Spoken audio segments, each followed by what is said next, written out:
Hi, friends. I am so excited to be sharing with you my next journey. Are you ready to hear about it? Stay tuned. I am going on a 100-mile life challenge. You wonder, what? So, have you ever stopped to think about how far the things that we use have traveled? From the food on our plate to the clothes in our closet. And many of the items have traveled for thousands of miles before reaching you. What if we could change that? What if we could bring things a little closer to home? That's the question. And it is the inspiration behind this adventure. So I'm doing a 100-mile life, 100 days, which takes me to Easter Monday in April. Over the next few months, I'll be focusing on sourcing everything I can, from food to household goods, but more importantly for me, my wool, within 100 miles of where I live. Now, yes, I'm in Canada and I think in kilometers, but I also grew up thinking in miles, so I'm just going to leave it at miles. If you'd like to think of it as 100 kilometers, you're welcome to do so. But this is also based on inspiration I received after reading the 100-Mile Diet, which you can still pick up on Amazon in a Kindle format and in a softcover format. It's called the 100-Mile Diet. Check it out. Check it out at your library, wherever you get your books. It is inspirational, and I'm going to be using it in a similar format, but this is not going to be just about food. Yes, there will be food, but it's also going to be about the clothes we wear, the tools we use, the things we buy for our house. So, are you with me so far? And it's much more than just spending locally. It's about connecting with our communities, about me connecting with my community, reducing my environmental footprint, uncovering some treasures maybe that are just around the corner. I'm expanding the concept because initially I was thinking 100-mile wool and highlighting Canadian wool specifically. So I have been able to find a couple of shepherds, a couple of wool growers, if you will, within 100 miles of here. And actually, there's quite a few in Ontario, in southern Ontario. So I'll be getting into that as we go along. But it is a big focus for me. And I mean, my channel is called Doll Can Create. And it's mostly focused on spinning, knitting, and processing wool. So there's going to be a lot of that, but there'll also be the other things. So here are a couple of my initial rules, and each day over the next few days, I'm going to talk about specific rules in specific areas. So, and if you're coming along with me, and I hope some of you will, create your own rules, right? Make it fit for your life. We don't want to feel like we can't breathe, or we can't do this, or we can't do that. So stay within the 100-mile radius, if you will. You can get a map. If you go onto Google Maps and ask it to outline the 100 miles, the problem here in Hamilton is that my 100-mile radius includes a lot of Lake Ontario and a lot of Lake Erie. So there's a lot of empty space, right? But there's also a high density farming area in there, as well as manufacturing. So I got a pretty wide boundary, far north as just above Barrie, if you know the area at all, north of Toronto, and the other side of London, down to Lake Erie, and everything in between, up to just beyond Listowel in Ontario. You can check all that out. But there will be some exceptions to these rules, and again, I will be listing those in the upcoming videos. But some things like medicines, I'm not even going to touch that. We'll, purchase our meds as needed. Nothing like that is going to change. but we're gonna look for what really can be substituted. For instance, and I'm just going to do this as a for instance, our dairy consumption. We have not far from here, Summit Dairy. There's a shout out to Summit Dairy, where we can go and pick up locally sourced milk and cream and cheeses.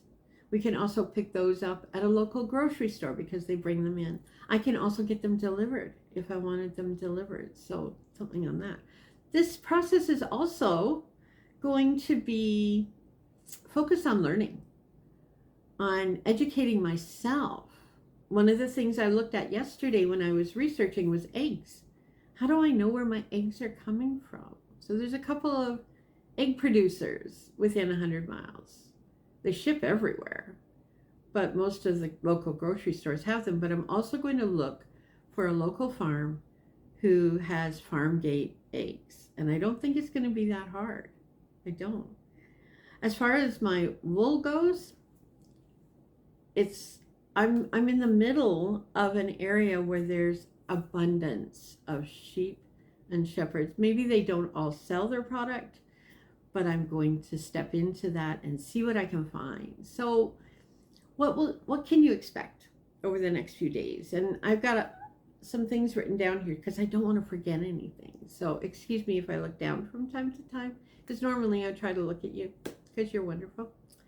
Over the next 100 days, I'm going to be documenting the journey. That's basically it. The successes, the challenges, yes, and everything in between, from finding local flour for baking my own breads, etc., to meeting the farmers, the artisans, the wool producers, the shepherds, shepherdesses.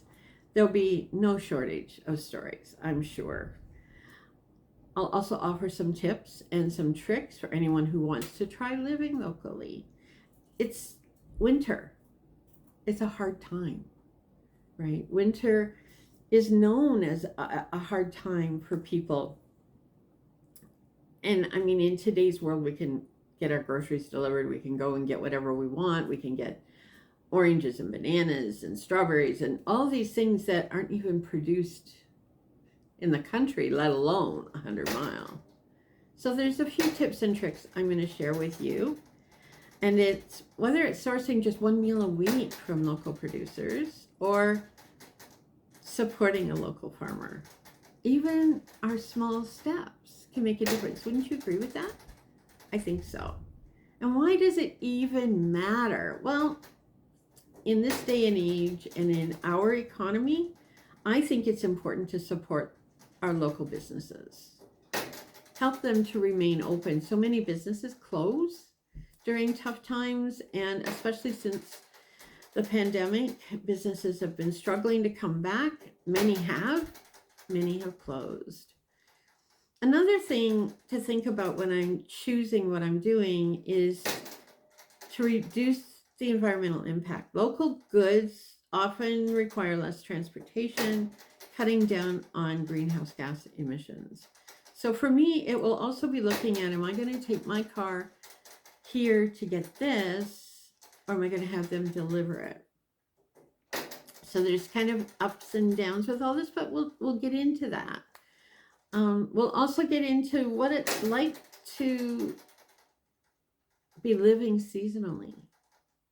So if this is the hard season, the tough season, so it's more the vegetables that withstand long-term storage. Think starch, think potatoes, carrots, cabbage, turnips, not my favorite, but there's a rhythm that we can get into. I've started sprouting, so I'll have some fresh greens, but it can be really fulfilling, and it can help each of us to find our place in the world. We reduce our impact on where we live, on how we live. So this introduction email may be longer than some of them, but I'm going to try to keep them fairly short. I would love to have you join me in whatever way you can. Maybe it's sourcing items for your own crafting, whether it's knitting, crocheting, quilting, whatever. I opened a cupboard at the church yesterday and it's bursting with fabric that people have given. And I know there's boxes of fabric in one of the storage rooms, and the cupboard above that is full. I've been told, don't go out and buy fabric. There's lots here. So part of this journey for me will be using what's in the house. What do I have in my home that I can use without impacting the environment further? Right? So that goes from food to clothing to wool to just about anything else. It's so exciting. And I'd love for you to look at your own life and say, well, maybe this week I can do this, or maybe Fridays will be local eating day. Maybe not. Maybe you want to spin local wool to use in your crafting. And we can talk about that. And I can share with you and show you the ways that I spin and the ways that I use my wool. Now, I do have a lot of commercially prepared sock yarns that I am putting up on Patreon if anyone's interested. I have a lot of commercially prepared fiber as well in different bright colors. If you're interested, let me know. But I'm going to be using it up.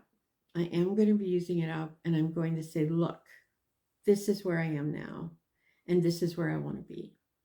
So I just finished dyeing some fiber with onion skins and avocado pits. There'll be more of that. I have more acorns to dye with. Using what's around me in the environment to create earthy tones and earthy colors that I never thought I wanted. And yet, how exciting is it? So there will be some options as we move along. Send me a message. Check out my Patreon for more information. I'm going to be posting things there. I'm going to be posting things on my blog. I'll post this on the blog. It's dollcancreate.com. Please, if you're interested at all, if you have any thoughts or ideas. So, are you ready to explore the insights and richness of what's around you? Let's go on this adventure together. See how local we can go. And here's to discovering the beauty of living closer to home. May God bless you in all that you endeavor. Thank you for watching me today. Again, my name is Doll. This is Doll Can Create, and you can too. Many blessings, friends. Bye for now.